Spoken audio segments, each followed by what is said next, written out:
Добрый день, уважаемые гости, дорогие друзья! Мы рады приветствовать вас на нашем праздничном мероприятии, которое проводится в рамках Дня благодарности и Дня образования Ассамблеи народов Казахстана. Этот день стал ярким праздником милосердия, дружбы и любви всех казахстанцев друг к другу.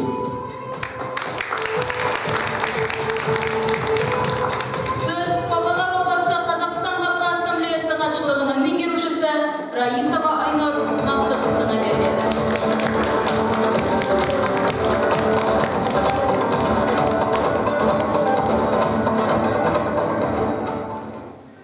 Құрметті ағайындар, құрметті қауым, бүгін алғыс айтқызды деп таңертеңнен бері болып барлығымыз тойлауда алғысымызды білдірудеміз. Бұл ғанибеттік нәрсе, қазір міне осындай бір алмалы төгілген заманда бір-бірімізге жылы қарап, жылы сөз айту, жылы сөзді тыңдау, ол да бір үлкен ғанибет, өмірдің ғанибеті. Бүгін осындай концертімізге жиналып отырмыз. Бүгін алдарыңызда үлкен өнер иелері, өзіміздің ассамблеямыздың өнер иелері үлкен сондай жылы мейіріммен жылы ілтипаттарын сіздерге сыйлап, үлкен мереке ұйымдастырмақшы. Бүгін осы залда біздің аға буын өкілдері отыр. Бедиатбек палаталы, Бақчақрам қызым отыр. Әжелеріміз, апаларымыз, ағаларымыз отыр. Сіздерге де үлкен рахмет.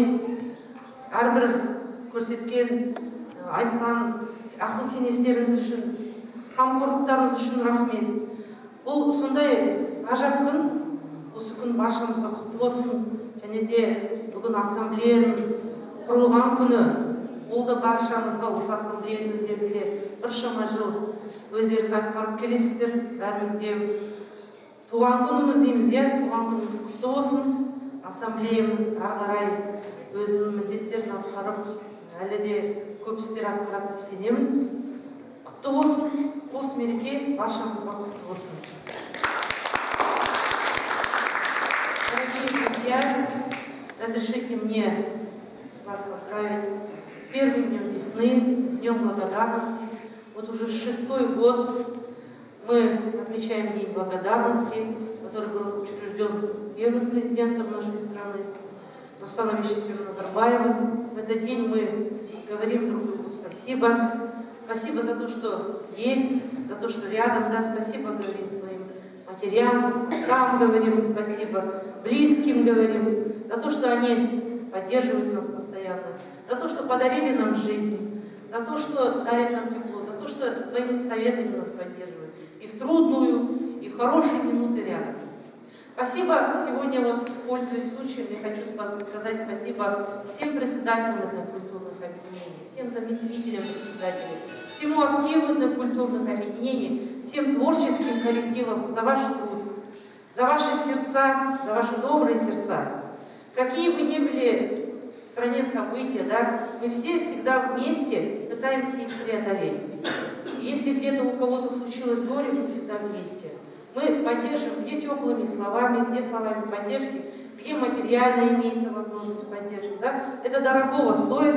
Я думаю, что мы и впредь все эти начинания будем продолжать, конечно. Вот сегодня, вчера была череда мероприятий, посвященных этому дню. Все этнокультурные объединения очень активно участие приняли. Хорошие отклики среди населения. Конечно, сегодня события в мире еще раз нам позволили оглянуться, да, вокруг, понять, что без мира, без спокойствия, без мирного сосуществования невозможно будущего. И как все это хрупко, да? Сегодня семья, сегодня наши дети – это самое главное. Давайте будем беречь этот мир. Мы во благо этого мира уже 25 лет ассамблеи, больше 25 лет, да, уже 27 лет в этом году уже созидает. Я думаю, что мы и дальше будем созидать. Наши идеи, это идеи добра, мира, они будут, никогда они не потеряют своей актуальности. Спасибо вам большое за ваш труд, за ваши теплые пожелания. Вы сегодня еще раз поблагодарите своих родственников, еще раз их обнимите и передайте большой привет от руководства ассамблеи, за то, что они понимают, не каждый человек способен на общественную деятельность, за то, что уделяет время и организует вам надежный тыл, чтобы вы могли дальше работать и отдаваться вот этой работе, именно общественной работе. Спасибо всем большое, с Днем Благодарности!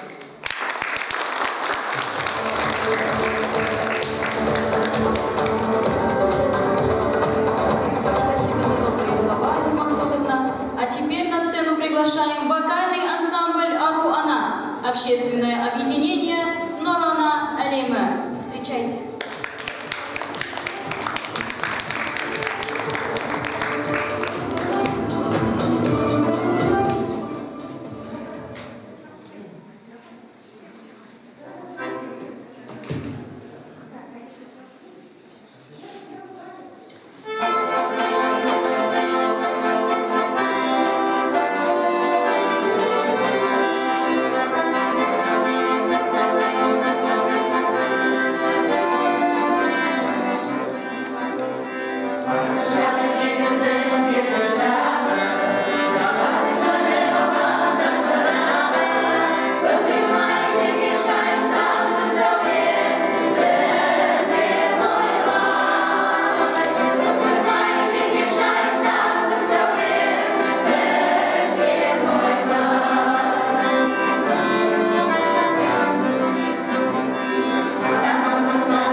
Бүгінгі күн алғыс күні мерекелер. Елімізде болсын достық берекелер.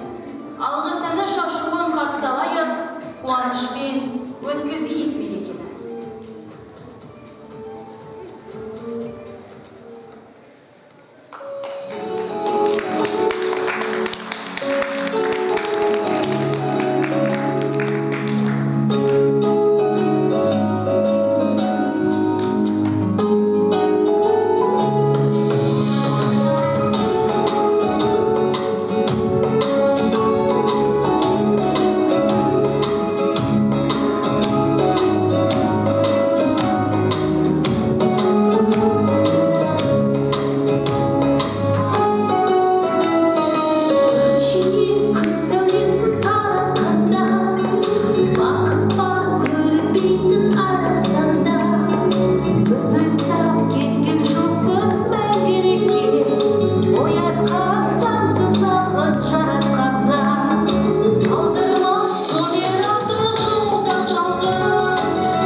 Символично, что начинать весну мы будем такой замечательной традицией. Благодарить всех живущих в Казахстане за душевное тепло, за стремление сохранять мир и покой в нашем едином доме. На сцене хореографический ансамбль танца «Анагениси», греческое этнокультурное объединение.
культурное объединение.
Особенно ярко наше общество и единство проявились во время пандемии, когда все мы жили в самоизоляции.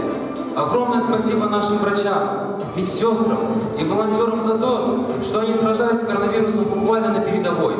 Спасли и продолжают спасать множество человеческих жизней во всех уголках нашей Родины. Спасибо учителям, которые не отпустили рук и приспособились к новым реалиям и продолжили обучать школьников и студентов. И, конечно, в этот день мы выражаем благодарность нашим родителям, друзьям, близким, которые находятся рядом с нами каждый день.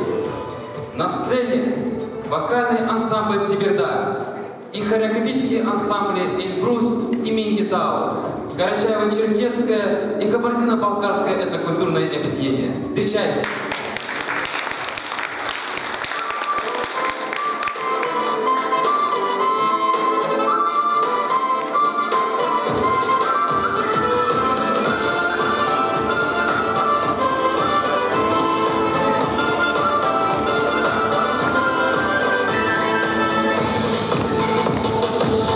Я моим пусть в нашем доме очень, а чек не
Румыно-молдавское этнокультурное объединение. Встречайте!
Сондықтан елімізде татулық пен тұрақтылық тәуелсіздіктің кепілі екенін естен шығармауымыз қажет. Әр ұлт біз Қазақстан азаматымыз деген асқақ рухта болуы тиіс. Встречайте, на сцене ансамбль танца «Лола», таджикское этнокультурное объединение.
ЧЭЭТ-НА, Чечено-Ингушское этнокультурное объединение.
народный ансамбль казачьей песни «Воля». Встречайте!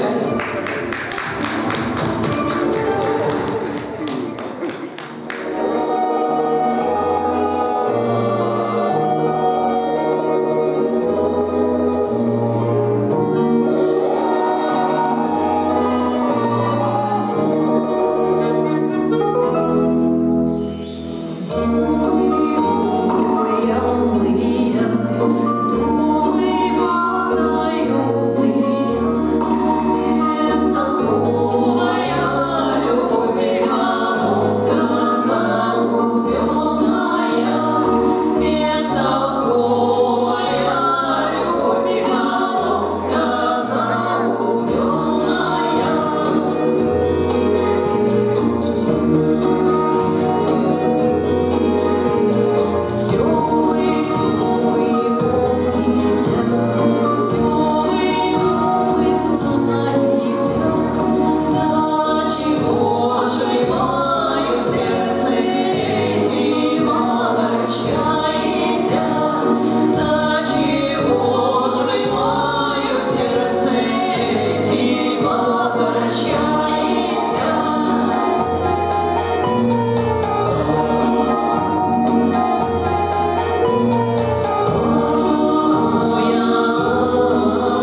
мақпал кілем, қырлары, қызғалдағы толқырған жер.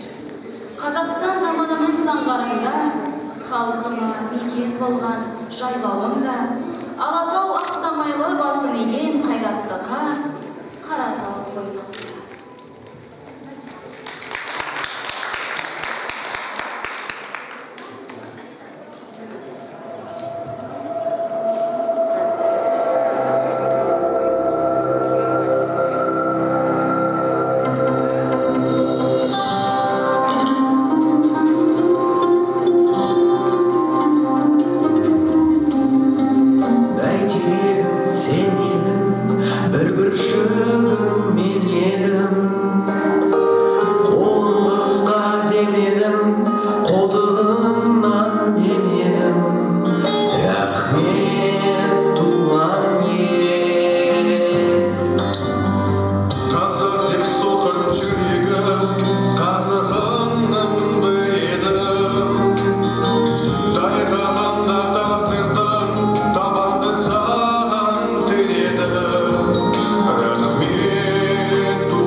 Жить в дружбе и согласии – это великое счастье.